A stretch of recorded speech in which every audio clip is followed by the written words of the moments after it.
মুন্সিগঞ্জে ঢাকা মাওয়া এক্সপ্রেসওয়েতে দাঁড়িয়ে থাকা অ্যাম্বুলেন্সে বাসের ধাক্কায় 2 নারী সহ 5 জন নিহত হয়েছেন, আহত হয়েছেন 6 জন। পুলিশ ও প্রত্যক্ষদর্শীরা জানান, মুন্সিগঞ্জ থেকে রোগী নিয়ে অ্যাম্বুলেন্সটি ঢাকার দিকে যাচ্ছিল।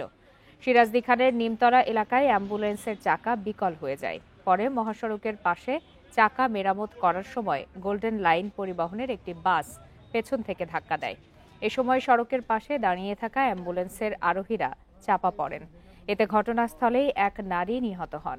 গুরুতর আহতদের উদ্ধার করে ঢাকা মেডিকেলে পাঠানো হলে সেখানে আরও 4 জনকে মৃত ঘোষণা করেন চিকিৎসক।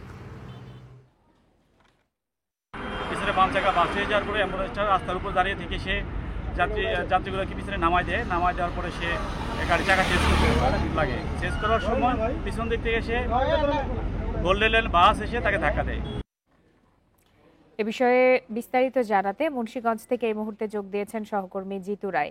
জিতু রায়, 2 নারী সহ 5 জন নিহতের খবর আমরা পাচ্ছি এই সড়ক দুর্ঘটনায়। যারা নিহত হয়েছেন তাদের পরিচয় সম্পর্কে কতটুকু জানা গেল এবং যারা আহত অবস্থায় চিকিৎসাধীন তাদের কি অবস্থা?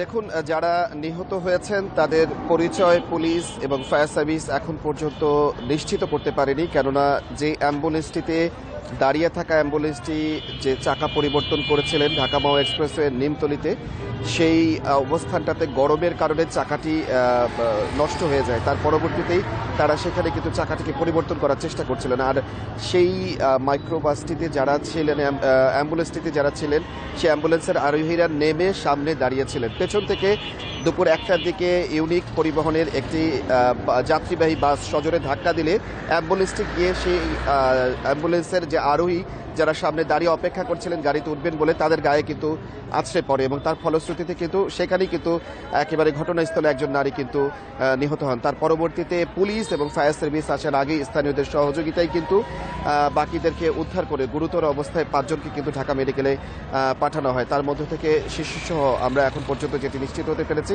5 জন নিহত হয়েছেন এবং তার মধ্যে আরও 5 জনের অবস্থা গুরুতর রয়েছে।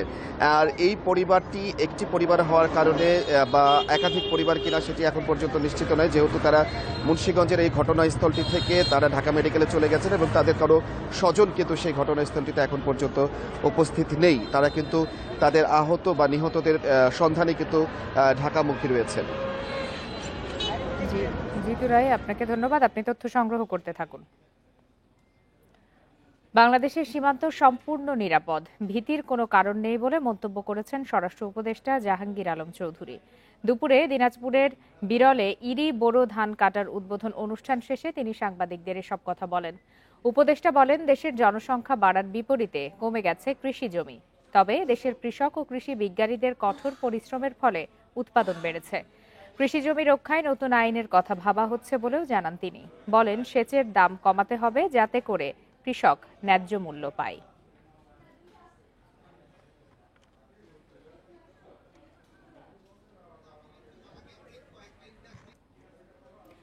সিলেটের গোয়াইনঘাট সীমান্তে স্থানীয়দের বাধার মুখে বিএসএফ বিজিবির যৌথ জরিপ কাজ শেষ হয়নি। সীমান্তের চুক্তি অনুযায়ী রুটিন কাজ করছিলেন বিএসএফ বিজিবির সদস্যরা। বৃহস্পতিবার সকাল 10টা থেকে বেলা 1টা পর্যন্ত নলজুড়ি খাসিয়া হাওর এলাকার খেলার মাঠে 2 দেশের যৌথ জরিপ চলাকালে দেখা দেয় উত্তেজনা। পরে জরিপ কাজ শেষ না করেই ফিরতে হয়েছে বিএসএফ বিজিবিকে। বিজিবি জানায়, সকাল 10টায় রুটিন কাজ হিসাবে ভারতীয় সীমান্তরক্ষী বাহিনী বিএসএফ সীমান্তের পিলারের কাছে বিজিবির উপস্থিতিতে জমি জরিপের কাজ শুরু করলে স্থানীয়রা বাধা দেয়। এ সময় দেখা দেয় উত্তেজনা। প্রায় 3 ঘন্টা পর জমি জরিপের কাজ শেষ না করেই সেখান থেকে ফিরে যায় বিএসএফ ও বিজিবি। উত্তেজনাকালে বিজিবি স্থানীয়দের বুঝিয়ে সেখান থেকে ফিরিয়ে দেয়।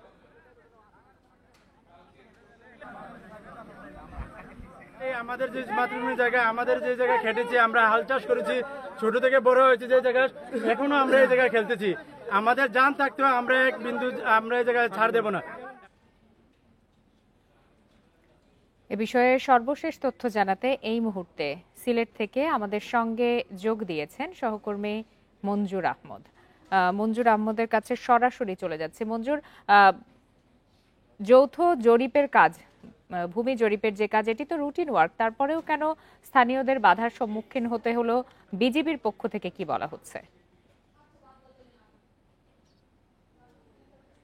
দেখুন, সিলেটের গোয়াইনঘাট সীমান্তে আজকে যে উত্তেজনাটা হয়েছিল সেটা হচ্ছে মূলত 1974 সালে যে বাংলাদেশ ভারতের সীমান্ত চুক্তি হয়েছিল, মুজিব ইন্দিরা চুক্তি। এই চুক্তি অনুযায়ী মূলত রুটিন কাজে বাংলাদেশের বিজিবি এবং ভারতের বিএসএফ তারা আসলে এই সীমান্তে গিয়েছিল এবং তারা জরিপ কাজ চালানোর জন্য মূলত গিয়েছিল, সার্ভে কাজটা তাদের।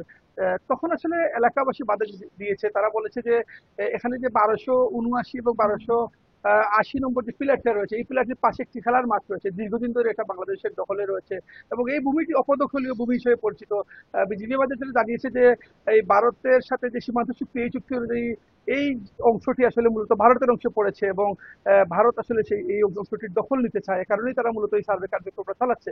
স্থানীয়রা বলছেন যে তারা দীর্ঘদিন ধরে এই জমি ভোগ করে আসছেন। এখানে তারা শিশু কিশোররা এই মাঠে দীর্ঘদিন ধরে খেলাধুলা করছে। স্থানীয়রা এর আশপাশে যে জমিগুলো আছে সেগুলোতে চাষাবাদ করছে। তারা আসলে কোনো মতেই এই জমি ভারতের পক্ষে চলে যাচ্ছে সেটা তারা চান না। এ কারণেই মূলত তারা বাধা দিয়েছিলেন এবং সকাল 10টায় আসলে বিএসএফ এখানে জরিপ কাজে এসেছিল তাদের নিজস্ব সার্ভেয়ার নিয়ে। এখানে বাংলাদেশের বিজিবির পক্ষ থেকেও সার্ভেয়ার ছিল এবং তারা কিন্তু এই জরিপ কাজটা সম্পাদন করতে পারেনি। 10টা থেকে বেলা 1টা পর্যন্ত স্থানীয়রা বাধা দিয়েছে এবং এই বাধার মুখে কিন্তু জরিপ না করেই কিন্তু বিএসএফ পিছু হটেছে এবং বিজিবি যেটা বলছে যে এই যে জমিটা অপদখলীয় জমি চুক্তি অনুযায়ী সেটা ভারতের অংশে, তারা সার্ভে অনুযায়ী যতটুকু তাদের প্রাপ্য সেটা আসলে বিজিবি তাদেরকে বুঝিয়ে দিতে চাচ্ছে, কিন্তু স্থানীয়রা এই বিষয়টি বাধার সৃষ্টি করছে। এ বিষয়ে আসলে তারা বলছে যে এখন যেহেতু স্থানীয়রা এখানে বিভিন্ন এলাকায় উত্তেজনা ছড়িয়েছে, এখানে বেশ কিছু লোক জড়ো হয়েছে যে সীমান্তের ওপারে আসলে ভারতীয় যে স্থানীয় বাসিন্দা তারাও কিন্তু এখানে একটা জড়ো হতে যাচ্ছিলেন। তো একটা উত্তেজনা পরিস্থিতি তৈরি হয়েছিল এবং ওই পরিস্থিতি এড়াতেই মূলত তারা আসলে বাংলাদেশের মানুষকে বুঝিয়ে তারা সীমান্ত থেকে সরিয়ে নিয়েছেন এবং দুপুর 1টার দিকে আসলে এই উত্তেজনা নিরসন হয়েছে। এখন বিজিবি যেটা বলছে যে বিষয়টা আসলে বিজিবি বিএসএফ এর সাথে যৌথ বৈঠক করে আসলে তারা নির্ধারণ করবে কিভাবে এই অপদখলীয় ভূমি আসলে যে এই ভূমির মালিক সেই এই ভূমির মালিককে তাকে বুঝিয়ে দেওয়ার জন্য তারা যতটুকু আইনগতভাবে যতটুকু সহায়তা করা দরকার সেগুলো তারা বিজিবিকে করবে এবং বিএসএফ এর সাথে তারা আলোচনা করবে এই বিষয়টা নিয়ে। সিলেট থেকে জানাচ্ছিলেন সহকর্মী মঞ্জুর আহমদ। মাগুরায় শিশু আছিয়াকে ধর্ষণ ও হত্যা মামলায় যুক্তিতর্ক উপস্থাপন করা হবে আগামী 12 মে। দুপুরে মাগুরার নারী ও শিশু নির্যাতন দমন ট্রাইব্যুনালের বিচারক এম জাহিদ হাসান এই আদেশ দেন। এর আগে মামলার সব আসামিকে আদালতে হাজির করা হয়। তাদের বিরুদ্ধে সাক্ষীদের দেয়া অভিযোগ শোনালে আসামিরা নিজেদের নির্দোষ দাবি করেন। তবে তাদের সপক্ষে কোনো সাক্ষী না থাকায় আগামী 12 মে মামলার যুক্তিতর্ক উপস্থাপনের দিন ধার্য করে আদালত। এ মামলায় 13 এপ্রিল চার্জশিট দাখিল করে পুলিশ। পরে 23 এপ্রিল অভিযোগ গঠনের মধ্য দিয়ে শুরু হয় বিচার কাজ। আসামিদেরকে পরীক্ষা করা হয়েছে। আসামি পরীক্ষা অন্তে তারা নিজেদেরকে নির্দোষ দাবি করেছেন এবং আমরা জিজ্ঞাসাবাদ করেছি রাষ্ট্রপক্ষ থেকে তিনি ছাপাই সাক্ষী দিবেন কিনা আসামিরা। তিনারা বলেছেন যে না, আমরা কোনো ছাপাই সাক্ষী প্রদান করব না। দেশের বিভিন্ন স্থানে সিলিন্ডার গ্যাস মজুদ ও বিক্রি হচ্ছে নিয়ম নীতির তোয়াক্কা না করে। বেশিরভাগ ক্ষেত্রেই থাকে না অগ্নি নির্বাপন সহ কোনো রকম নিরাপত্তা ব্যবস্থা। নেওয়া হয় না সিলিন্ডার গ্যাস বিক্রির অনুমোদনও। হাটে বাজারে পাড়া মহল্লায় প্রকাশ্যেই চলছে ঝুঁকিপূর্ণ বেচাকেনা। সাভার, আশুলিয়া ও ধামরাইয়ে এমন কয়েক শতাধিক গোডাউন রয়েছে যেখান থেকে পাড়া মহল্লার বিভিন্ন দোকানে এলপি গ্যাস সিলিন্ডার পাইকারিতে বিক্রি করা হয়। পরে খুচরা দোকান থেকে কেনেন ভোক্তারা। তবে সিলিন্ডার মজুদে রাখা হয়নি কোনো নিরাপত্তা ব্যবস্থা। এছাড়া ক্রেতা বিক্রেতারা সিলিন্ডারের মান সম্পর্কেও সচেতন নন। গ্যাসের বোতল আমরা রাখি ঝুঁকিপূর্ণ কিনা কোম্পানি তো ওই সম্বন্ধে কোনো কিছু আমাদেরকে বলেও না, কোনো কিছু গায়ে লেখাও নাই। এটা নতুন কিংবা পুরাতন দেখে আমরা এটা বুঝি যে পুরাতনটা হচ্ছে ঝুঁকিপূর্ণ বেশি, নতুনটা হচ্ছে ঝুঁকিপূর্ণ না। টাঙ্গাইলে চায়ের দোকান, মুদি দোকান, হার্ডওয়্যারের দোকান সহ বিভিন্ন স্থানে প্রকাশ্যে সিলিন্ডার গ্যাস বিক্রি হলেও বেশিরভাগেরই নেই অনুমোদন। অনেক খুচরা বিক্রেতা এলপি গ্যাস ও পেট্রোল বিক্রির নিয়মকানুন জানেন না। অনেকে জানলেও ঝামেলার ভয়ে এড়িয়ে যান। কোম্পানির থেকে যদি কিছু করে দেয় তাহলে সে আমরা করতে পারবো, নাহলে আমরা করার কিছুই না, নাহলে বাদ দিয়ে দেন ব্যবসা। একই অবস্থা লালমনিরহাট, বগুড়া সহ দেশের বিভিন্ন এলাকায়। ফায়ার সার্ভিস বলছে ঝুঁকি এড়াতে গ্যাস প্রতিষ্ঠানের বিক্রয় বিতরণ বিভাগ, বিস্ফোরক পরিদপ্তর সহ বিভিন্ন সংস্থার তদারকি বাড়ানো উচিত।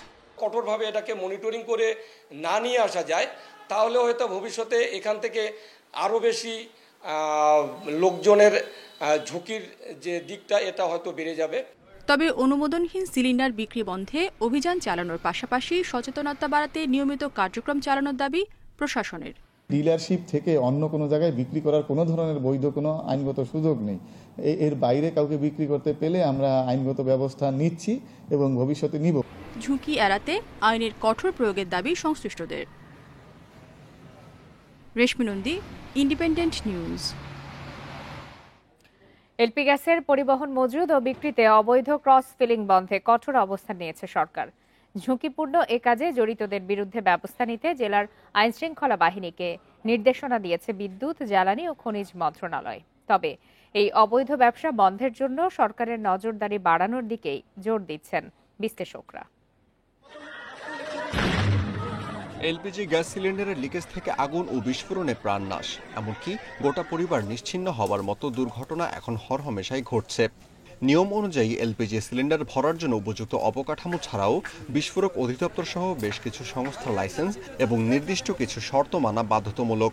কিন্তু নাম সর্বস্ব কিছু প্রতিষ্ঠান সেটা না করে মূল অপারেটর থেকে বড় সিলিন্ডার কিংবা ট্যাঙ্কে এলপিজি কিনে নিজেরাই গোপনে ছোট বড় সিলিন্ডারে ভরছে অবৈধভাবে, যা ক্রস ফিলিং নামে পরিচিত।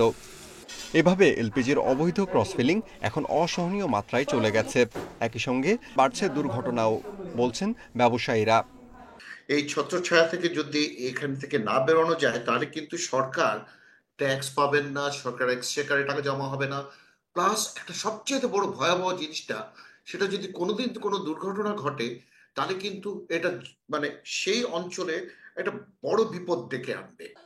আর ঝুঁকিপূর্ণ এই ব্যবসা বন্ধের জন্য সরকারের নজরদারি বাড়ানোর তাগিদ গবেষকদের।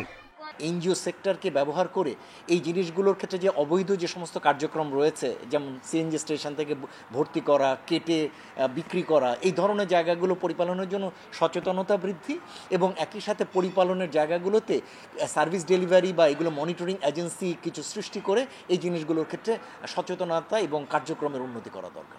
খাত বিশেষজ্ঞরা জানান, ক্রস ফিলিং ও গ্যাস চুরির মাধ্যমে ক্রেতা ঠকানোর পাশাপাশি হাতছাড়া হচ্ছে সরকারি আয়।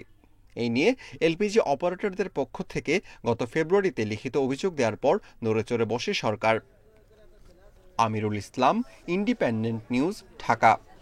বরিশাল বিশ্ববিদ্যালয়ের উপাচার্যের অপসারণে শিক্ষার্থীদের চলমান দাবির সাথে একাত্মতা প্রকাশ করেছেন শিক্ষকদের একটি অংশ। আন্দোলনের চতুর্থ দিনে ছাত্র শিক্ষক সংহতি সমাবেশে তারা একাত্মতা প্রকাশ করেন।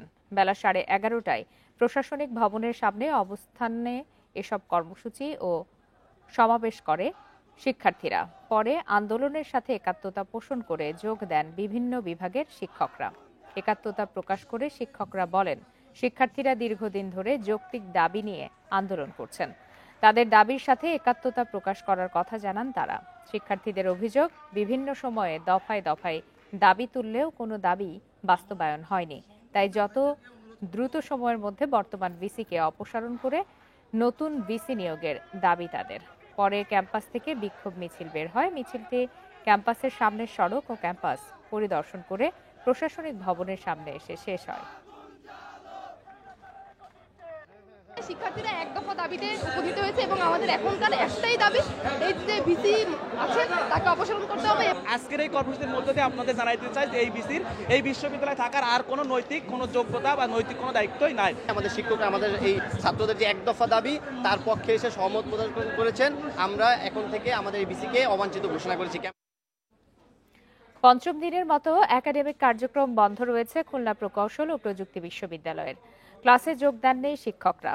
শিক্ষকদের লাঞ্ছিত করার ঘটনায় সুষ্ঠু তদন্ত ও বিচার সহ 5 দফা দাবিতে 7 দিনের আলটিমেটাম দিয়ে একাডেমিক কার্যক্রম থেকে বিরত রয়েছেন শিক্ষকরা।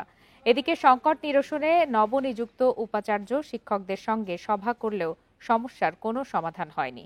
অপরদিকে শিক্ষকদের কাছে সাধারণ ক্ষমা চেয়ে খোলা চিঠি দিয়েছেন শিক্ষার্থীরা। নিয়মিত ক্লাস না হওয়ায় সেশন জটের শঙ্কা তাদের। তদন্ত কমিটির আন্ডারে সুষ্ঠু তদন্তের মাধ্যমে সুষ্ঠু বিচার প্রক্রিয়া হোক, কিন্তু এটা অবশ্যই ক্লাস পরীক্ষা চালু করার পাশাপাশি হোক, প্যারালালি চলুক। এর ফলে আমাদের যে সেশন জট হওয়ার সম্ভাবনা রয়েছে বা আমরা পিছায় পড়ার যে সম্ভাবনা রয়েছে এটা থাকবে না। কর্মসংস্থান বাড়াতে স্বনামধন্য বিদেশি প্রতিষ্ঠানের বিনিয়োগ আকর্ষণে সরকার কাজ করছে বলে জানিয়েছেন বিনিয়োগ উন্নয়ন কর্তৃপক্ষ বিডার নির্বাহী চেয়ারম্যান আশিক চৌধুরী।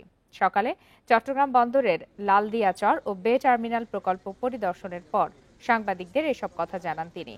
বলেন, বিশ্বে বিখ্যাত যেসব প্রতিষ্ঠান বন্দর পরিচালনা করছে তাদের নিয়ে আসা হচ্ছে বাংলাদেশে।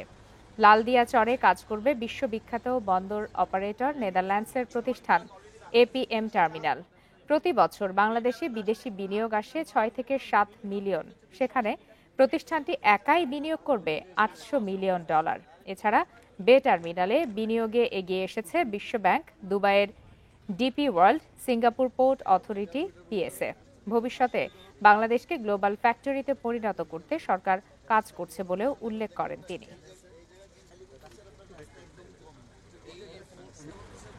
ওয়ার্ল্ডের যারা টপ পোর্ট অপারেটর তাদেরকে আনার আমাদের মূল উদ্দেশ্য হচ্ছে যে আমাদের যেহেতু আমাদের ল্যান্ড লিমিটেড, আমাদের ক্যাপাসিটি লিমিটেড, সেই লিমিটেড ক্যাপাসিটিকে যাতে আমরা বেস্ট ইউটিলাইজ করতে পারি। সাভারে মেয়ের বিরুদ্ধে বাবাকে কুপিয়ে হত্যার অভিযোগ উঠেছে। এ ঘটনায় মেয়ে জান্নাত জাহান শিফা নিজেই 999-এ ফোন করে পুলিশের কাছে আত্মসমর্পণ করেছেন। বুধবার রাতে পৌর এলাকার মজিদপুরের কাঁঠালবাগান মহল্লায় এই ঘটনা ঘটে। পুলিশ জানায়, খবর পেয়ে কাঁঠালবাগান মহল্লায় গিয়ে 5ম তলার ফ্ল্যাট থেকে আব্দুস সাত্তারের মরদেহ উদ্ধার করা হয়। মরদেহটি ময়না তদন্তের জন্য হাসপাতালের মর্গে পাঠানো হয়। পরে শিফাকে আটক করে থানায় আনে পুলিশ। তখন শিফা বলে যে তার বাবা তাকে শারীরিকভাবে অ্যাবিউজ করত, তো এর ফলে সে তার বাবার উপরে অত্যাচারিত হয়ে সে তাকে নির্মমভাবে খুন করেছে। প্রথমে খুন গোপালগঞ্জের কোটালীপাড়ার পারকোনা মহাশ্মশানে এএসপি পলাশের অন্ত্যেষ্টিক্রিয়া সম্পন্ন হয়েছে। র্যাব 6-এর পক্ষ থেকে পলাশকে ফুল দিয়ে শ্রদ্ধা জানানো হয়। এর আগে সকাল 9:30টায় সিনিয়র এএসপি পলাশ সাহার মরদেহ গ্রামের বাড়ি কোটালীপাড়ার তারাশিতে পৌঁছায়। কান্না আর আহাজারিতে ভারী হয়ে ওঠে সেখানকার পরিবেশ। চট্টগ্রামের চাঁদগাঁও ক্যাম্পের 3য় তলা থেকে এএসপি পলাশ সাহার মরদেহ উদ্ধার করা হয়।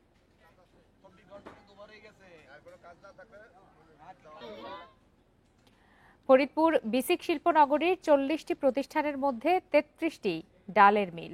নানা অব্যবস্থাপনায় এসব কারখানা চলছে ধুঁকে ধুঁকে। এরই মধ্যে বন্ধ হয়ে গেছে বেশ কয়েকটি প্রতিষ্ঠান।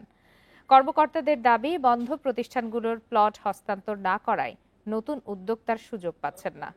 38 বছরেও শিল্পনগরীতে কাজের সুযোগ না হওয়ায় হতাশ স্থানীয়রা। 1987 সালে ফরিদপুরের কানাইপুরে 15 একর জমিতে গড়ে ওঠে বিসিক শিল্পনগরী। এ, বি ও এস এই 3 ক্যাটাগরিতে 106 প্লট বরাদ্দ পায় 40টি প্রতিষ্ঠান, যার মধ্যে 33টি ডালের চাতাল ও মিল। তবে বর্জ্য ব্যবস্থাপনার বেহাল দশা, পানির সরবরাহ না থাকা সহ নানা কারণে বেশিরভাগ মিল চলছে ধুঁকে ধুঁকে। পাট ও পাটজাত পণ্য উৎপাদন প্রতিষ্ঠান এবং রাসায়নিক কারখানাটি বন্ধ দীর্ঘদিন ধরে। আমরা সার্ভিস চার্জ, ট্যাক্স, খাজনা, ভ্যাট সবকিছু দিতেছি, আমাদের 10 টাকাও এর উপকার হইতেছে। গার্মেন্টস ফ্যাক্টরি থাকলে হয়তো আমাদের কার্টনটা আর একটু ডেভেলপ হইতো, আর একটু ভালো চলতো, আমাদের লোকও আর একটু বাড়তো। আমরা 10-12 জন লোক কাজ করতেছি, এখন কোনো রকম আর কি চলতেছে। শুরুতে 2000-এর বেশি কর্মসংস্থানের সুযোগ থাকলেও বর্তমানে 300 লোকেরও কাজের সুযোগ নেই চালু থাকা প্রতিষ্ঠানে। তাই কর্মসংস্থান সৃষ্টিতে মাঝারি ও ভারী কারখানা স্থাপনের দাবি স্থানীয়দের। উন্নত কোনো লক্ষণ নাই, এই খালি দেখা গেছে যে মিল ওই 2 মাস চলে আর 2 মাস বন্ধ, কোনো একটা নতুন মিল হইতেছে না। আমাদের এই ফরিদপুরের মধ্যে সবচাইতে বেশি শিল্প এলাকায় কানাইপুর, সেইখানেই গড়ে উঠছে এই বিসিক। আমরা এর কোনো সুফল কোনো জনগণের কাছে পৌঁছাইছে বলে আমার জানা নাই। শুরুতে ভালো উদ্যোক্তা না পাওয়ায় ডালের মিলের প্লট বরাদ্দ দেওয়া হয় জানিয়ে কর্মকর্তারা বলছেন, কেউ শর্ত না মানলে প্লট বাতিলের নোটিশ দেওয়া হচ্ছে। নতুন উদ্যোক্তাদের টানতে নেওয়া হচ্ছে নানা উদ্যোগও। কোনো বাতিল অবস্থায় কিছু প্লট আছে যেগুলো হচ্ছে তাদের কারখানা চালু না থাকার কারণে আমরা বন্ধ করে দিয়েছি, এবং সেগুলো আমরা নতুনভাবে নতুন যে উদ্যোক্তারা আসছে, যদি তারা আসে সম্ভাবনা উদ্যোগ থাকে তাদের মধ্যে আমরা বরাদ্দ দেব। বর্তমানে শিল্পনগরীতে কয়েকটি ডালের মিল, 2টি কেমিক্যাল কারখানা এবং 1টি করে ফিশিং কোল্ড স্টোর, কাগজের কার্টন তৈরি কারখানা ও ময়দার মিল চালু রয়েছে। Independent news. কবিগুরুর 164তম জন্মজয়ন্তীর মূল আয়োজন কুষ্টিয়ার শিলাইদহে। 4 বছর পর সরকারিভাবে রবীন্দ্র জয়ন্তীর উদযাপনে দেশের বিভিন্ন জেলার মানুষ ভিড় করেছেন কুঠিবাড়ির আয়োজনে। 3 দিনব্যাপী কর্মসূচি চলছে রবীন্দ্র স্মৃতি বিজড়িত সিরাজগঞ্জের শাহজাদপুর ও নওগাঁর পতিসরেও। রবীন্দ্রপ্রেমীদের পদচারণায় মুখর কুষ্টিয়ার শিলাইদহ। কবিগুরুর ১৬৪তম জন্মবার্ষিকীর উদযাপন চলছে তাঁর স্মৃতিধন্য কুঠিবাড়ি প্রাঙ্গণে। উৎসবে সারা দেশ থেকে আসা শিল্পীরা গান, নাচ, আবৃত্তি ও নাটক পরিবেশন করেন। ভার্চুয়ালি যুক্ত হয়ে 3 দিনব্যাপী অনুষ্ঠান উদ্বোধন করেন সংস্কৃতি উপদেষ্টা মোস্তফা সরওয়ার ফারুকী। উৎসবের পাশাপাশি কুঠিবাড়ি চত্বরে চলছে গ্রামীণ মেলাও। অনুষ্ঠান উপভোগের মধ্য দিয়ে আমি এই শিলাইদহের কুঠিবাড়িকে এবং যেন রবীন্দ্রনাথকেই খুব কাছ থেকে দেখছি এবং উপলব্ধি করছি। জাতীয় পর্যায়ে এটা পালন হচ্ছে, যার ফলে এইটা আরো ভিন্ন মাত্রা যোগ করেছে।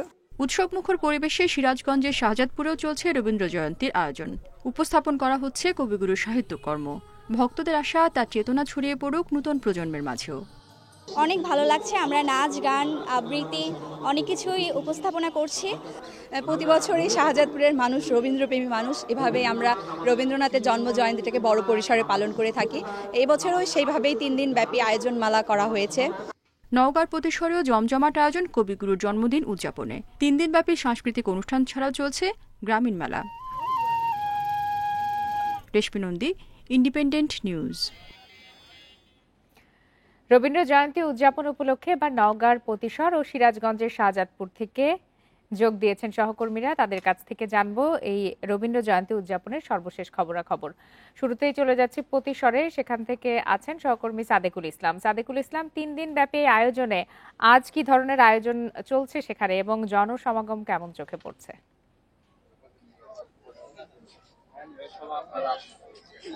আমি এখন এই মুহূর্তে দাঁড়িয়ে আছি কবিগুরুর নিজস্ব জমিদারি পতিসর কাচারি বাড়ির সামনে। আপনি দেখতে পাচ্ছেন যে সকাল থেকেই কিন্তু আমরা লক্ষ্য করেছি যে হাজারো মানুষের রবীন্দ্র ভক্তের পদচারণায় এই জনপদ কিন্তু এখন মুখরিত। আপনি জেনে থাকবেন যে এখানে বিকেল 3টায় কর্মসূচির উদ্বোধন করার কথা থাকলেও এখন প্রায় 4:30 বাজে, এখনো কিন্তু কর্মসূচির উদ্বোধন করা হয়নি।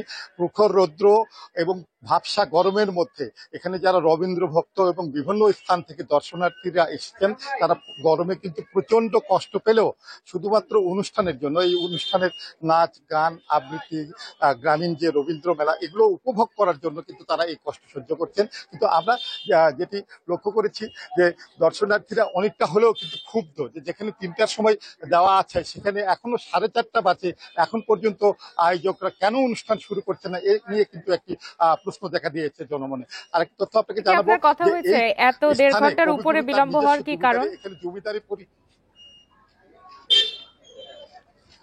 এখানে আমরা যেটি জেনেছি যে জেলা প্রশাসক আপনার ভিন্ন একটি কর্মসূচিতে থাকার কারণে এখন পর্যন্ত উনি পতিসরে আসেন নাই এবং যে কারণে কিন্তু অনুষ্ঠানটি কিন্তু মানে শুরু করা যাচ্ছে না বলে এখানকার যারা স্থানীয় আয়োজক তারা কিন্তু সেটি আমাদেরকে জানাচ্ছেন।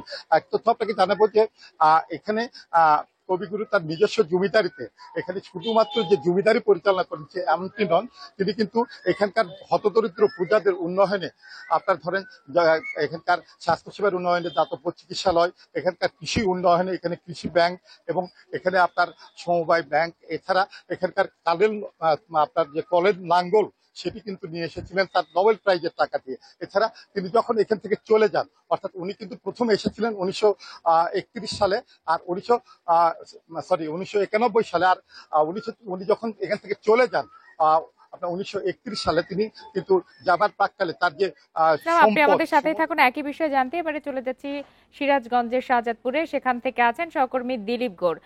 দিলীপ গৌড়, কিছুক্ষণ আগেও আপনার সাথে কথা হচ্ছিল, জমজমাট আয়োজন চলছে সিরাজগঞ্জের শাহজাদপুরে। এই মুহূর্তে কি ধরনের আয়োজন সেখানে চলছে? ঠাকুরের স্মৃতি বিজড়িত শাহজাদপুরের কাছারি বাড়িতে এখানে যে 3 দিন ব্যাপী রবীন্দ্র জন্ম উৎসব সেটি কিন্তু সকালবেলা উদ্বোধন হয়েছে। সকাল উদ্বোধনী অনুষ্ঠানে সিরাজগঞ্জের শাহজাদপুর উপজেলা শিল্পকলা একাডেমি তাদের পরিবেশনা করেছে। এখন বিকাল 4টা থেকে শুরু হয়েছে শাহজাদপুরে বিভিন্ন সাংস্কৃতিক গোষ্ঠী যারা আছে তাদের পরিবেশনা।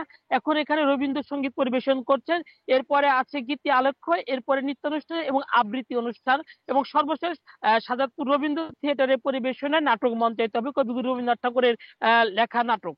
তো আসলে মূলত 3 দিন ব্যাপী যে অনুষ্ঠান মালা জেলা প্রশাসনের আয়োজনে এবং সার্বিক সহযোগিতা রয়েছেন উপজেলা প্রশাসন শাহজাদপুর। তো আমরা দেখছি যে সকাল থেকেই কিন্তু রবীন্দ্র ভক্তদের পদচারণায় মুখরিত এই অঙ্গন এবং বিভিন্ন অঞ্চল থেকে যারা সাংস্কৃতিক প্রেমী আছে এবং রবীন্দ্র প্রেমী আছে তারাও কিন্তু এসেছে এই অনুষ্ঠান উপভোগ করার জন্য। পাশাপাশি এখানে রবীন্দ্রনাথ ঠাকুরের কাছারি বাড়িতে ব্যবহৃত যে জিনিসপত্র আছে জাদুঘরটি, সে জাদুঘর কিন্তু আজকে সকলের জন্য উন্মুক্ত রয়েছে। আমরা দেখছি যে উৎসুক যারা দর্শনার্থী যারা বিভিন্ন জেলা থেকে এসেছে তারা কিন্তু সেই শাহজাদপুরের রবীন্দ্রনাথ ঠাকুরের যে ব্যবহৃত তৈজসপত্র এবং আসবাবপত্র সেগুলো দেখছে এবং জেলা প্রশাসনের পক্ষ থেকে বলা হয়েছে যে যাতে উৎসবমুখর পরিবেশ এখানে এই রবীন্দ্র জন্ম উৎসব সেই জন্য সর্বোচ্চ তারা ব্যবস্থা করেছেন। এখানে সিরাজগঞ্জ জেলা শিল্পকলা একাডেমি সহ বিভিন্ন জেলা থেকে শিল্পীবৃন্দ আসবেন এবং ঢাকা থেকে যারা জাতীয় পর্যায়ে টেলিভিশন এবং বেতারে রবীন্দ্রসঙ্গীত পরিবেশন করে তারাও কিন্তু এখানে রবীন্দ্রসঙ্গীত পরিবেশন করবে।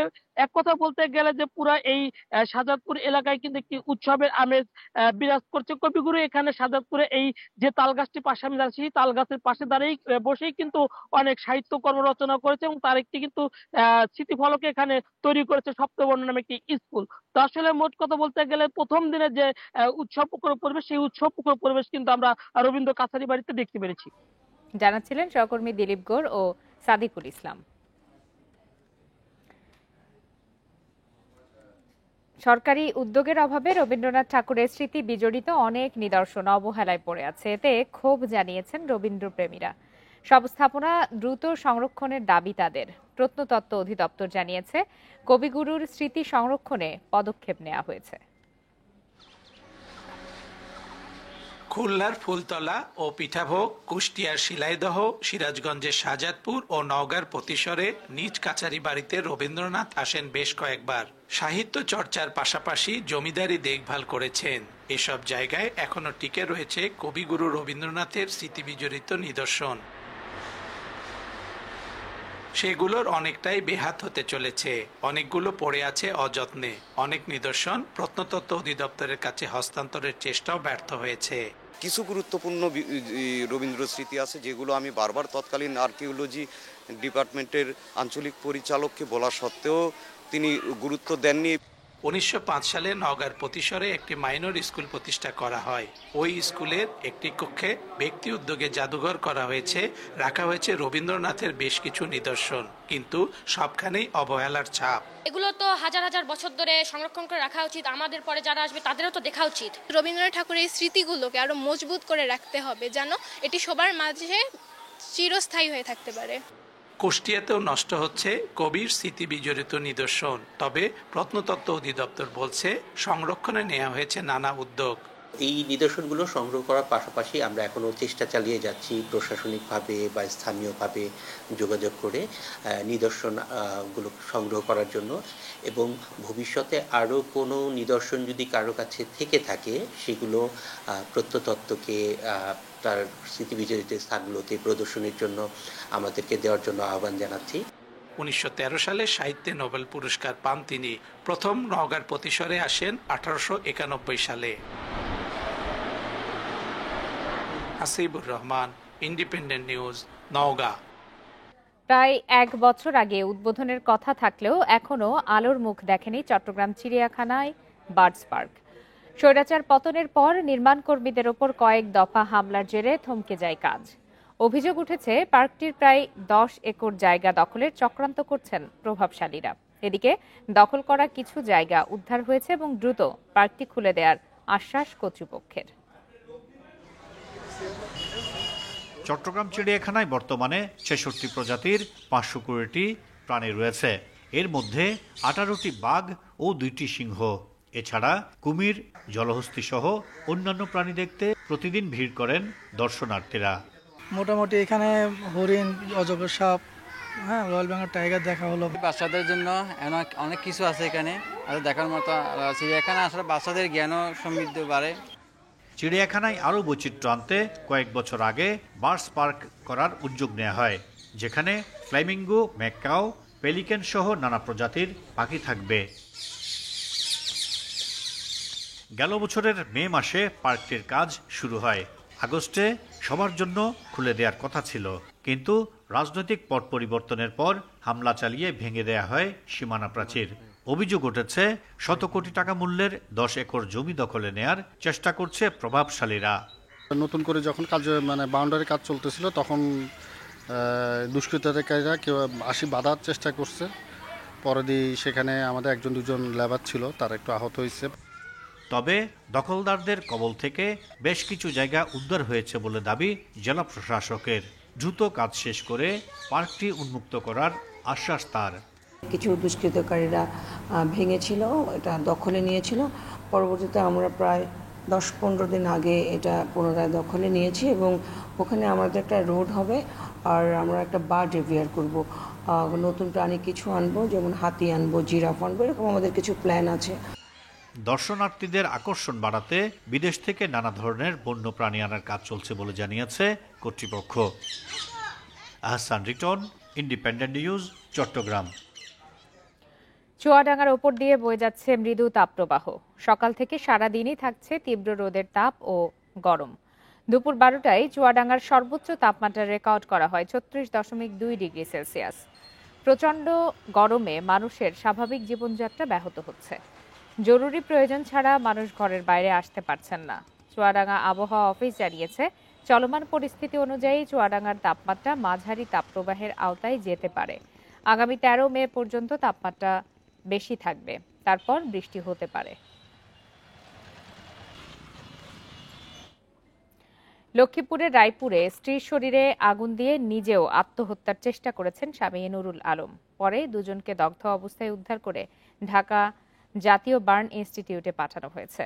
বেলা 11টার দিকে উপজেলার কানিবগাচর এলাকায় এই ঘটনা ঘটে। পুলিশ জানায় 3 বছর আগে রহিমা বেগমকে বিয়ে করেন নুরুল আলম। বিয়ের পর থেকে তাদের মধ্যে কলহ চলে আসছিল। সম্প্রতি রহিমা বেগম অন্য যুবকের সাথে সম্পর্কে জড়ান। এ নিয়ে স্বামী স্ত্রীর মধ্যে ঝগড়া বিবাদ লেগেই থাকত। এর জেরে আজ কথা কাটাকাটির এক পর্যায়ে নুরুল আলম রহিমা বেগমের শরীরে দাহ্য পদার্থ ঢেলে আগুন ধরিয়ে দেন। পরে নিজেও আত্মহত্যার চেষ্টা করেন। তাদের দগ্ধ অবস্থায় উদ্ধার করে ঢাকা জাতীয় বার্ন ইনস্টিটিউটে পাঠানো হয়েছে। ফেনীতে দলীয় পরিচয় ও প্রভাব খাটিয়ে জেলেদের কাছে চাঁদা দাবির অভিযোগ উঠেছে। এতে নদীতে মাছ ধরা বন্ধ রেখে আতঙ্কে দিন পার করছেন জেলেরা।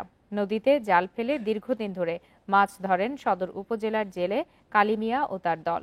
গত সপ্তাহে সেখানে বিনামূল্যে মাছ নিতে যান এলাকার শাহ আলম ও সোহেল। এ সময় মাছ দিতে অস্বীকৃতি জানায় জেলেরা। এর জেরে নদীতে মাছ ধরার জন্য 50,000 টাকা চাঁদা দাবি করেন তারা। টাকা না দেয়ায় গত শুক্রবার তাদের জাল কেটে ফেলে তারা।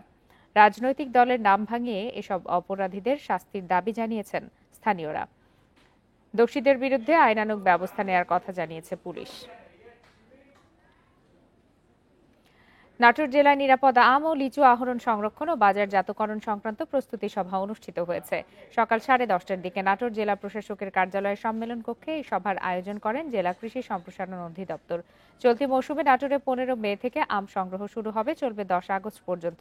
লিচু সংগ্রহ শুরু হবে 25 মে। নির্ধারিত সময়ের আগে অপরিপক্ক ফল কেউ আহরণ, সংরক্ষণ এবং বাজারজাত করলে তার বিরুদ্ধে আইনানুগ ব্যবস্থা নেওয়া হবে বলে জানান জেলা প্রশাসক।